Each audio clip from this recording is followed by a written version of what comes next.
All right, ready? All right. Thanks for joining us for another episode of Not Just Fleet podcast. Today it's just Drew and I. I'm Facundo Tesoro, for those who don't know me, and this is Drew. I don't know what side of the camera you're on, Drew. So like you might be on this side, or you might be on that side. I think you're on this side. Um, so no. So yeah. So Game shows. Well, before we get into what we're talking about today, introduce yourself for the folk, or introduce yourself. I don't know. Again, if you're on this, maybe I'll just stop doing that. Drew, introduce yourself, um, if you don't mind, for the folks that haven't met you yet.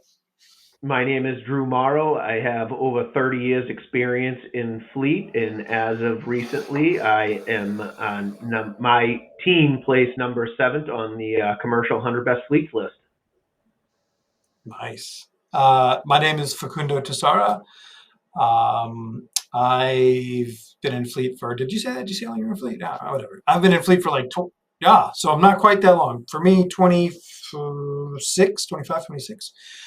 Um, Going from family-owned shop to government fleet to tech startup side of the world, and still I'm on the private side now, fleet management software. Um, what else? I was on 100 Best Fleets as well. So, yeah, that's a little bit about us. So today we're talking about something that's very fresh in our minds because we all got back for some trade shows recently. And I think a lot of organizations think that the trade shows are only for the senior leadership, in other words, the fleet manager, the fleet director. Um, but they're not. So, what we're talking about today is the importance of technicians and middle management going to trade shows. So, anyway, talk a little bit about your experience in going to those as a technician or taking your technicians, Drew. Yeah, so I think a place where I want to start off is getting leadership to right at any level. Whether you're a technician, whether you're a middle management, getting leadership to understand the importance of the trade show that you're going to. And this is such a hot topic now that most every trade show that you're going to go to has a flyer or part of their publicity material that says why to come to our trade show. And literally, it's like a cut and paste document, and you can kind of formulate it around your shop, and it gives you all the bullet points to prove it to leadership. But it is so important to be out in the industry because if you weren't, or if I wasn't, I never would have met Facundo, right? So Facundo is from Virginia and then Southern Florida. I'm from Massachusetts, and we ran into Northeast Florida. Northeast Florida. Oh, geez. There's a different. You Close guys enough. like? Is it like one of It's those things where if you're from the well, I don't want to offend anybody in South Florida, but here I go. My brother lives in South Florida, so whatever. So people that I know in South Florida are like, man, you know what the best part about living in South Florida is that I'm so close to the United States. Um, so don't want to offend anybody, but that's the truth. northern Florida, I feel like you guys need like some chewing tobacco and some banjos. I feel like it gets a little, you're close to Alabama, Georgia. I feel like it's a little It gets, country. I live Northeast Florida, not too far from the beach, so it's civilization here. But if you go 10 miles west, it's different out there, man. Because I'm telling you, good old buddy Tim, man, he starts talking and woo wee, boy, you No, can't. Tim's a little bit more further in the center part of northern part of, but more center of the state. Tim's in civilization, but yeah, if you go any direction out there, I'm sure he'll tell you. You know. Just another great point. Tim is an amazing fleet leader that does a ton of stuff in the industry, teaching young fleet leaders. And I never would have met Tim if it wasn't for trade shows. So my main point to anybody that's even kind of interested in a trade show, don't be afraid to approach leadership and let them know, hey, I've done, some local training. I've done some ASE tests. I've, done this. And it doesn't need to be a national trade show where you're flying to Las Vegas or Florida or something like that. There's a lot of local shows, even like in the construction industry and stuff like that. They put local stuff on. So as a young technician or somebody that's getting into the industry, the greatest thing about going to a trade show when you're at that stage of your career is you get to see all the latest and greatest technology, and you get to meet the vendors like, firsthand. So people that you're potentially talking on the phone with or things like that, you're talking to them face to face and you're making that connection. And anybody that you talk to in any professional atmosphere, your network is the strongest thing that you can do for your future. It's a good point of what you were saying about going out even locally or regionally. I recently put together an event with Dave Prasad in South Florida, gathering some local fleet managers down there. And it was a small, intimate, it wasn't like sponsored by anybody. And what was really cool was there were all South Florida fleet professionals, right? And so what's interesting is that they all, obviously being in the area that they're in, they might need to help each other out during a hurricane or something like that, right? And so there was different, some different folks that attended. It wasn't a very large event. It was maybe 7 or 8 organizations represented, maybe total 14, 15 people there.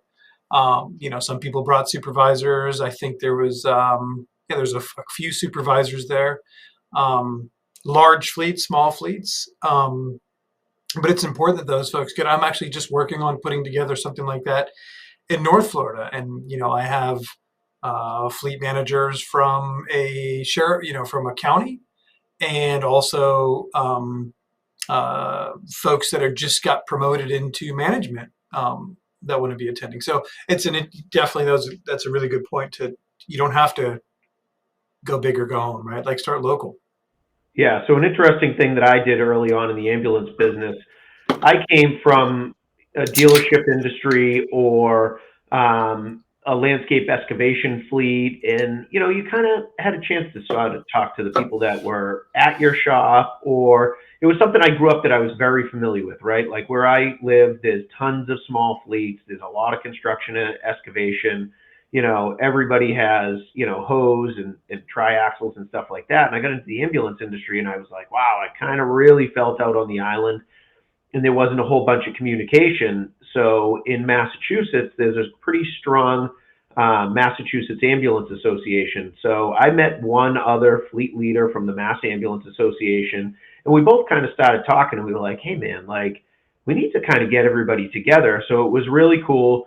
We approached the board of the Mass Ambulance Association, and kind of fortunate for us, it just worked out the timing that they were having a board meeting, and they were like, hey, you want to talk about something? We were like, yeah, sure.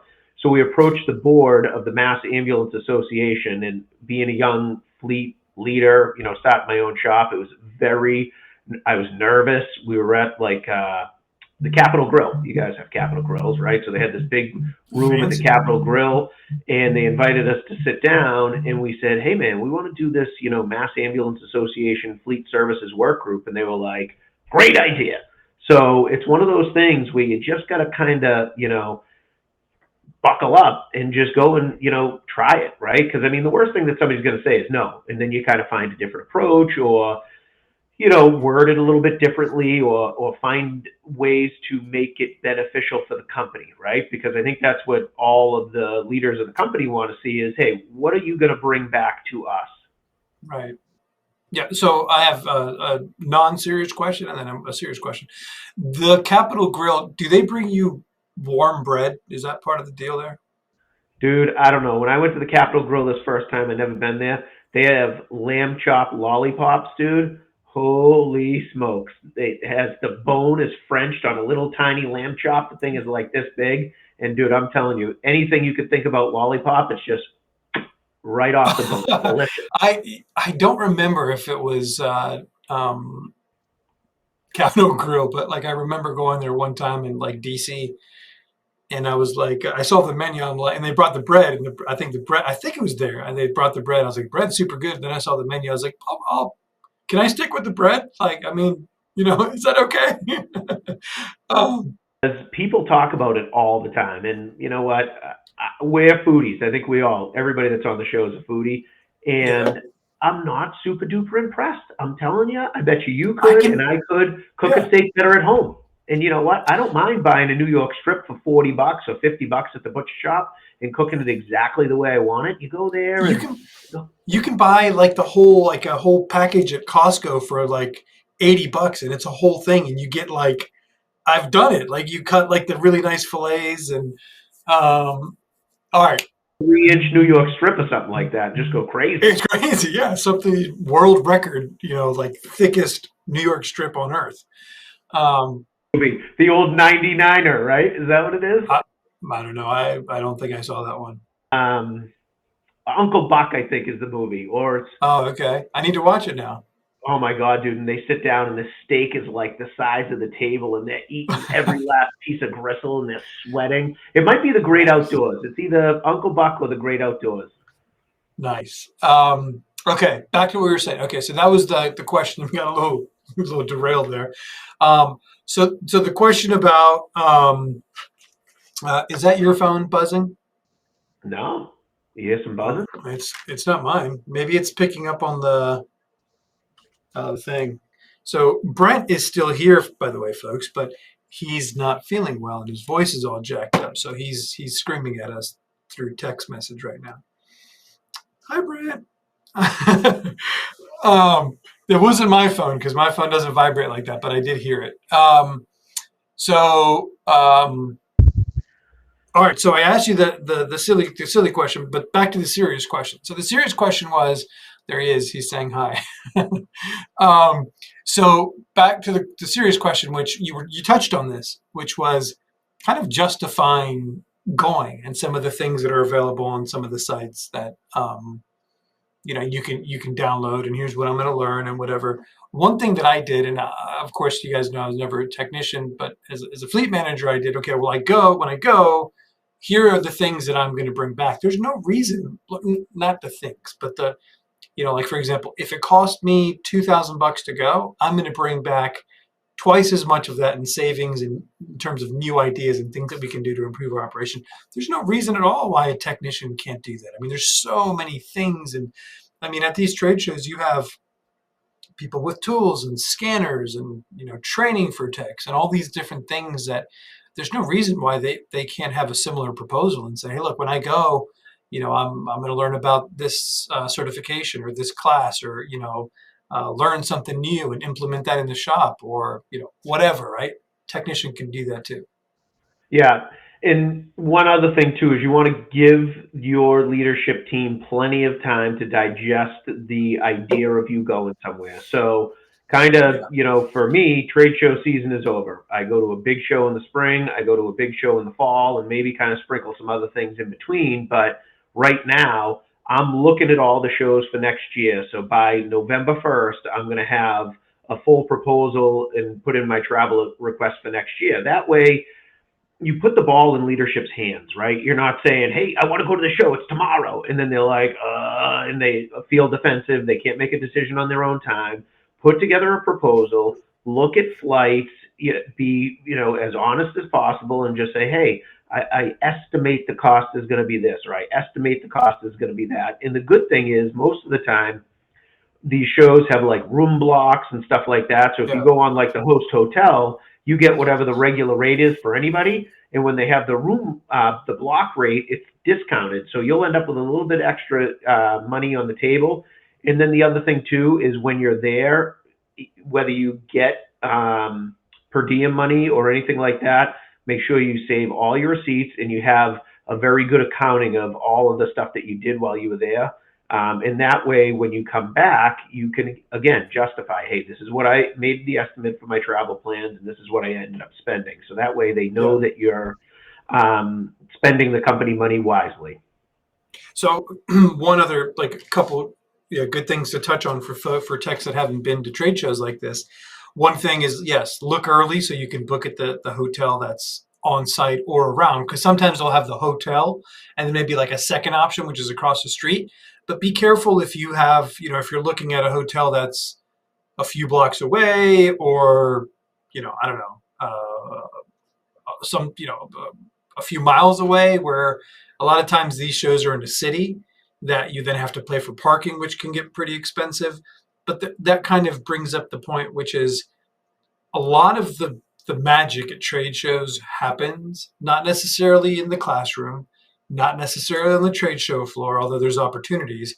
It's when, you're in between sessions or something else and you run into somebody and you have a conversation with them kind of with nobody else around, in the lobby of the hotel on the couch, right? So the importance of staying on the property might be worth, maybe paying a little bit more. Um, but I think it's money well spent because you're in it at that point, right? You're from the moment you get there to the moment you leave, you're in the trade show. Yeah, and right to pinwheel off that, it was interesting because the last show that we went to just last week, Brent was there. A high school friend of mine runs now a beverage fleet here in Massachusetts, and I said, "Hey, man, you got to go to this thing." We spent less time together at the actual show than I could have even imagined. Like we were almost in passing. So, whether it's at some type of little intermission, bathroom break, get out of your comfort zone. Don't, kind of go and hang out with the same people that you know. They're going to have different breakout sessions and, open table time where you go down or lunch or whatever. Just sit with random people. And you know what? Right. Hey, the icebreaker is anybody sitting here, right? Because you're looking for a place to sit. And then after that, you never know what kind of takeaways you have from just the people that you're sitting down at breakfast or lunch or even a water break in between sessions. Yeah. Yeah. A couple of things that you brought up, like that I was thinking about is like, well, we'll get into it in a minute. Like, what would you advise them to do or not do? But one thing that you said about, like, so for folks that don't know this, Brent just went to a recent event as well. Um, and when he was going to be on here, he was going to talk about, um, I don't know if he shut down the shop. You may put your little banner up there. Like, if he shut down the shop for a day and basically sent all of his texts, but that's the kind of leader you want to work for, right? Somebody who's willing to put everything on pause for your education. And he sent, if it wasn't everybody one day, he sent almost everybody for one day. So, shop was practically, let's see, we spread it out over 3 days. Stephen Hawkins here. We spread it out over 3 days so everyone could go at least one day. Perfect. So he wasn't at full capacity at any of those days. So, consequently, they probably, had a little bit of extra downtime, but it was well worth it because those techs and those folks going are learning stuff. So that's super important that your management is understanding this. And like for example, somebody like Brent, right? Like reach out to Brent if you're listening to this and say, "Hi, why did you do this? And what message can I take back?" Like you were talking about, Drew, to my leadership, and just say, "Hey, look, they did it, and this is the importance that they had." And maybe in a couple weeks or a few months, some of those folks are doing things or talking about things that they learned at the event. So then it's more stories to kind of share and with your management. So that I thought was pretty cool. So next thing, you got anything to add there, Drew? Yeah, 100%. You have to make sure that you take the time and you're embedded into like the whole process, right? You need to make sure you set in your out of office email. Everybody knows that you're there. Yes, good call. Good call. You want to make sure that you have the ability to not be distracted by your phone going off. Especially if you're a technician and you know what you're left the job halfway done. Make sure you tell whoever's going to be there what's going on, so that way people aren't texting you asking questions.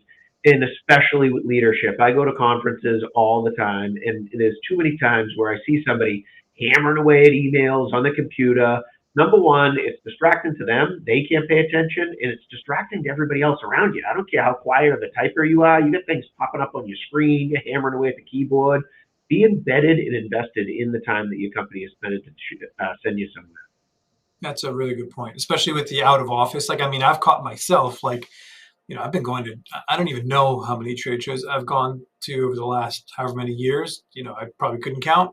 Um, but, even recently, I'll, just the trip will come up so quick, I'll leave, I'll forget to turn on my out of office. And, if somebody's trying to get a hold of me and I'm not responsive, like, "Hey, yo, why are you not responsive?" Typically, I'm pretty responsive, and then all of a sudden, I'm not responsive. What's going on, right? So that's a really good call out to make sure that they're doing that. And even if you're working on a vehicle, right? Like, hey, I'm not going to be done with this vehicle before the show. Does somebody else need to finish it? Do I need to hand it off to somebody? Can you wait a couple days? That's a really good call out too. Okay, so moving on to something else that I was thinking about. So like, okay, and you touched on this a little bit, so I'll kind of I'll tee you back up and see what else you would recommend. But you mentioned, and I love that you mentioned this, which is, so what would you advise a technician to do? And one of the things you said is get outside your comfort zone. So, and you mentioned, talking to people that you don't know. There's a few other things that I'm thinking about, but what else would you tell them? Like, especially with getting outside your comfort zone, or really anything else that you would advise a technician to do when they're going to a trade show? Well, the best thing about trade shows, and it's kind of annoying, when you're a guy like Facundo and go every other day because you end up with a whole recycling bin full of them. But everybody has a badge on. Read people's badges. It doesn't matter whether you really stare in and you're like, you have bad eyesight. Everybody's doing it. Read the person's badge, see what type of fleet they're at, well, maybe the state that they're at, and just come up with some sort of icebreaker. Hey, oh, you're from, Minnesota. One time I went to Minnesota and went to the, Twins game and I really liked it. I mean, any conversation, everybody there is without their family, without their friends, they're kind of, a little bored or nervous to talk to people as well. So definitely look at people's badges and get connected. I think the other important thing to do is, and this is kind of, something that's super easy, interact with the vendors. The vendors at a trade show, they have an enormous budget and it's costing them a lot of money to be at these trade shows. So definitely make sure you go in and you tip your waitress and you're making sure that you give the love to the vendors because they're the ones that's pretty much funding a lot of the trade show. And even if it's a vendor that you're like, I'll never use this person, you never know what you're going to learn from a vendor. And all of a sudden you have a takeaway that might be about a product that you use and you're like, holy smokes, I didn't even know it did that. But now I'm going to look into the products that I have and learn that. I mean, I bumped into so many people like because I'm in emergency work for an ambulance company, like Havas Products took over Vanner, like a inverter company, and I didn't even know that. And I was like, oh, that's pretty cool, And I was talking to the Havas guy, and they had the Vanner inverter people there, and chatting them up. And whether it's you're looking to see what their product's like, or you have some good reviews about their product, give them the kudos as well, because there's maybe somebody walking by that's never used that product before, and all of a sudden they hear like, oh yeah, I've had a good experience, this, and this, and then they're like, whoa, holy smokes, I'm going to stop and talk to this person too. So definitely make sure you spend time on the vendor floor and you're talking to people. They got all kinds of great little chat skis, some bubble gum, they give you some stress balls when you get all mad at the missus, they love that stuff down there. And they don't want to take it home either, so definitely No, take it with you. don't want to bring all that stuff back. So, like, yeah, I love some of the things you recommended. I think you talked about this earlier. Go off on your own, right? Because especially if you're there, like, if you go and you're there with your supervisor or other technicians or your fleet manager, right? If you're there with those folks, you could have some negative Nancys and negative Normans, right, in your group. And so, they could be going around, who knows, right, trash talking about people or whatever, companies. And it's like, they may or may not be right, but you need to develop your own, opinions about things and go out there and meet people. And so, and especially, when you're going out on your own, that's the opportunity to build your network, right? Where you're maybe see the fleet manager from, the neighboring county and you talk to them and, just get to know them a little bit. Who knows what opportunities could come up, right? So go out on your own, definitely explore things, especially I would say explore things outside of your area. So if you're a technician, what are fleet managers doing? What are supervisors doing, right? Because if you want to be a technician the rest of your life, perfect. We need technicians, 100%. But if you're thinking about other opportunities, this is the time to start exploring. Talk to people that are fleet managers that you don't know. Like talk about their progress. Like Drew said, talk to the vendors. Those vendors know a lot of people, right? It looks like you want to add something there, Drew. Yeah. So the other great point about not hanging out with the same people from your shop, there are so many different tracks that are there. There's so many different classes that you can't go to Right. every single one. So if you guys are all sitting in the same sessions, your business is only taking back those key ideas that you've seen at those couple of sessions. If everybody spreads out, like Facundo said, hey, there might not be a track that you're super interested that's right in your wheelhouse. Go and try something else. I mean, there's all kinds of different things out there.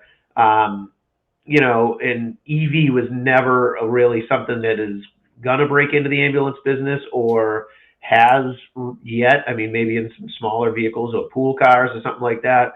But when the EV thing was big a couple of years ago at NAFA, I was listening to everything and anything I could about EVs because I had no, I wasn't even touching the tip of the iceberg when it came to EVs. So that was something that was interesting for me. The other thing that I was thinking about there was, um, I recently switched teams here in my company, and one of the things that we do in our weekly meetings is there's a part of the meeting where you're talking about information sharing. And that's what I think you were talking about, Drew, when it's like, if you're going in different directions, your teams, some guys are going here, some guys are going there, some guys are going there. And then, as part of your meeting, when you get back to the shop, share that information of the things you learned in that session and the things you learned in that session. So then maybe something piques your interest and you're like, hey, I want to go watch that recording. That's another thing, right? Which is if you can't attend all of them, a lot of times these trade shows will have these recordings available to you. So you can watch them. Obviously, we're not going to do it live.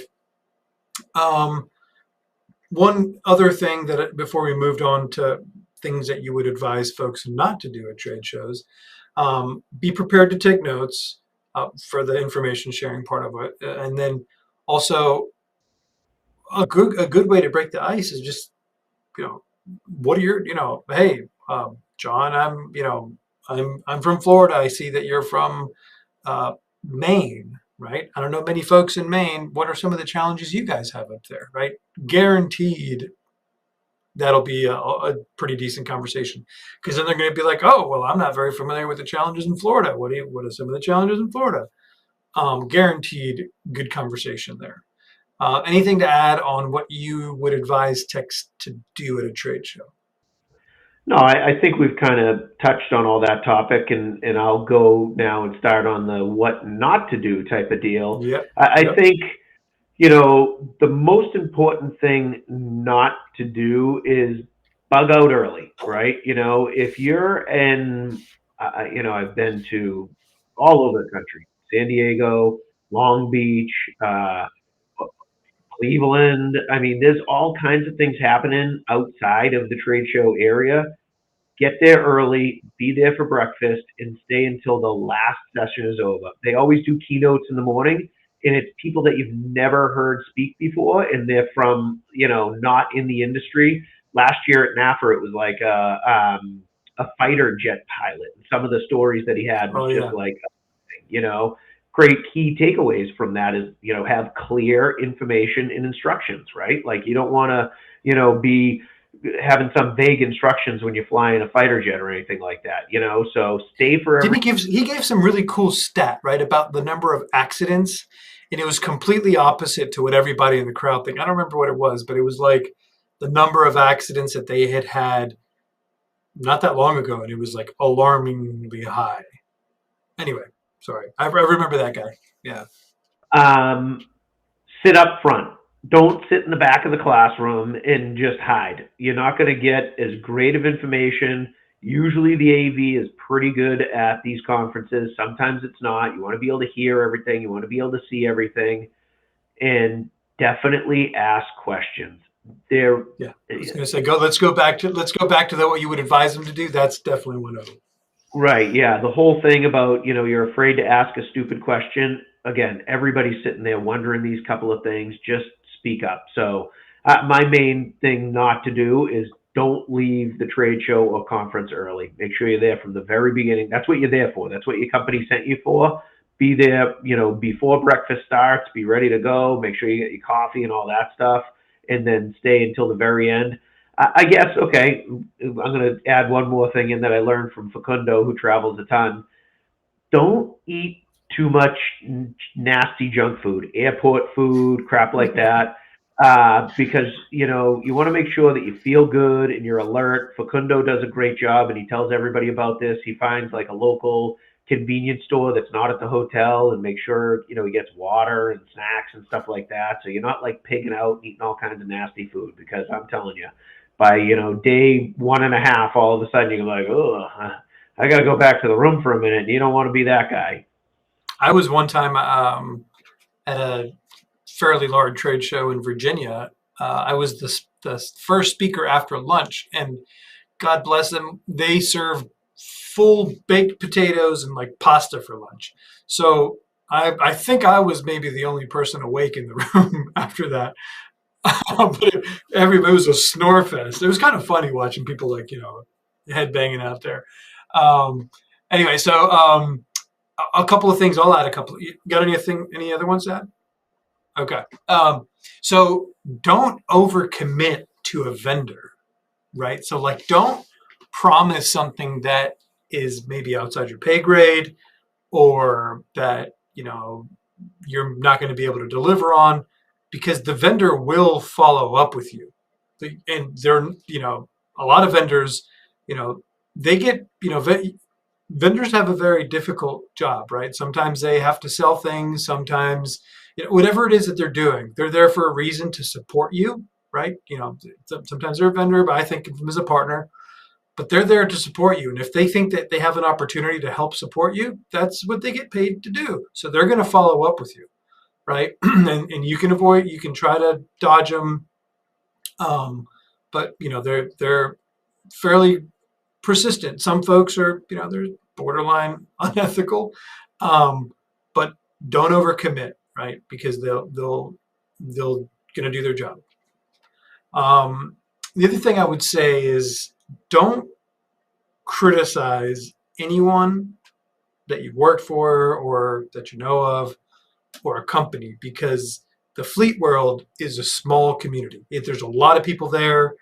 There's always new faces you're going to see, but people know people in fleet. And so you don't want to be that person that's gossiping out there, be professional, save the comments for yourself, but don't go out there and say things because it could get around and that could impact your potential career path in fleet. That's interesting that you say that, because what I have learned just over the past, year or so, really trying to, maybe it's been a couple of years that I've been really kind of trying to pay attention to benchmarking my fleet and KPIs and this and that. Don't mock or think that somebody's doing the wrong thing because they're not doing it the way you would do it. Be a good listener. Listen to what people say. Take it in. If you don't agree with what they're doing, don't tell them that they're wrong. Kind of try to figure out, is there, things that you would do that maybe you could interject, but always just be observing of what people are doing. Somebody might not do something exactly the way you do it or use the software the same way that you do it, but you can always learn things from people. And everybody's fleet, I don't even care.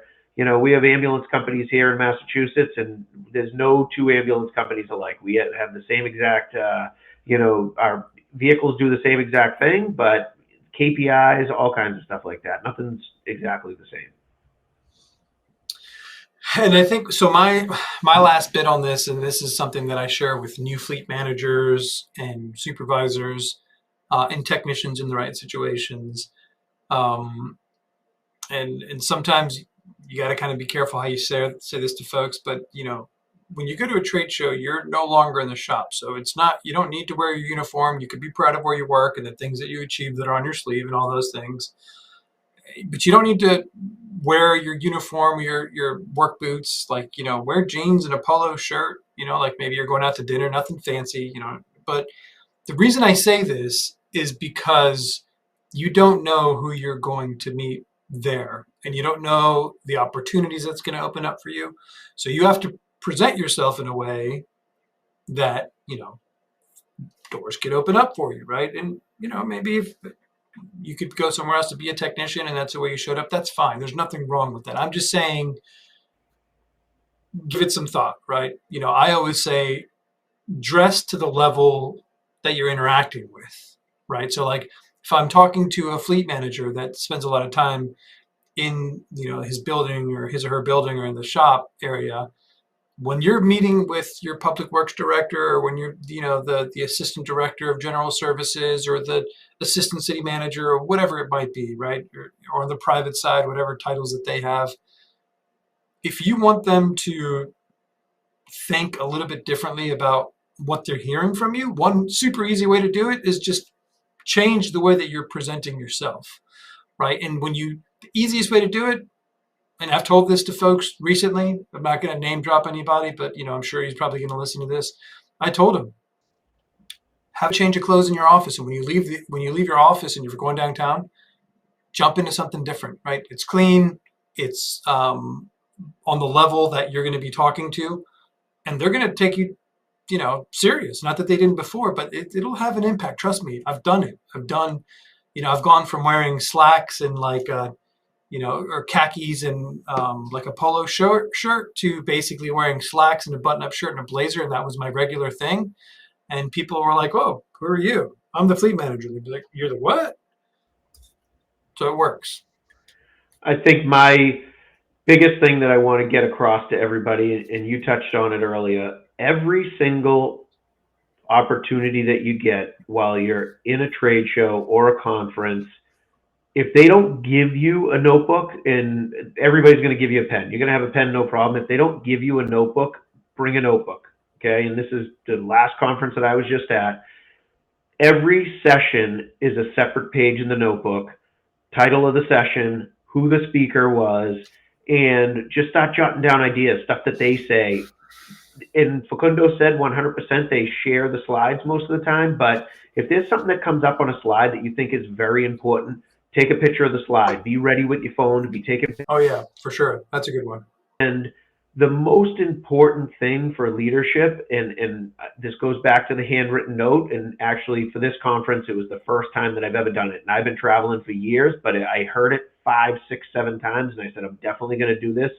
I sent leadership a great wrap-up email and pretty much, kind of what the whole conference was about. I had 3 different topics that I kind of dived into. And in those 3 topics, I presented potential things that we could change in the shop and the benefit that it would give the shop. Once, leadership sees something like that from you, they're going to be like, all right, this person, number one, paid attention.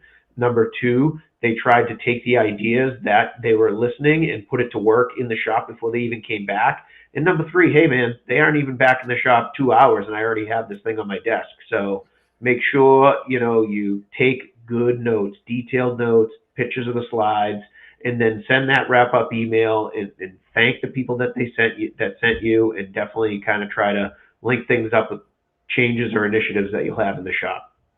Yeah, and totally, like you mentioned, don't be afraid to take pictures of the slides because if you look around, people will be doing it. It's totally normal. And a lot of times what you'll hear is, people are taking pictures of the slide and the presenter needs to move on because there's a certain time that they have. And don't be surprised if they say, hey, if anybody wants them, they'll be available and blah, blah, blah, blah, blah. Or, come see me at the end and I can email them to you, right? Totally normal. Okay. I think that's it. Anything else you want to add? I think we covered that pretty well. Yeah. Number one thing, speak up early and get out there, whether it's trade shows, local, support group that's in your community, going out and doing training classes. Speak up, get out there, promote yourself, promote your brand, and, professional development. Nobody's ever going to turn you down from trying to be a better person. So yeah, definitely. I love it. Up of another great episode, I think, Facundo. This is me and you for the first time alone. I'm feeling honored here. I That's can't right. believe you don't have your blazer on right now, Facundo. If you I should have. I actually, I have it. Hold on. No, I'm kidding.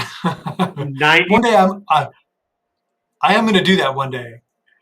I'm going to do that one time. I'm going to show up with a blazer and like a tie and the whole thing. Don't tempt me. All right, so Brent, you right around here. He's like, oh, things will be in the comment or whatever. Leave notes. Let us know what you want to talk about, something like that, right? Brent, put it up on the little on the bottom here. What else do I need to say? But I think that's pretty much it, right? Send us an email. That's right. Let us know if there's any topics that you want us to talk about. We're focusing pretty much on technicians and supervisors and middle management. Trying to like, subscribe, share. Email will be in the comments. Perfect. It's like he's here. Well, yeah, there you go. All right, that's it. We'll see you next time. Until next time, bye. Bye.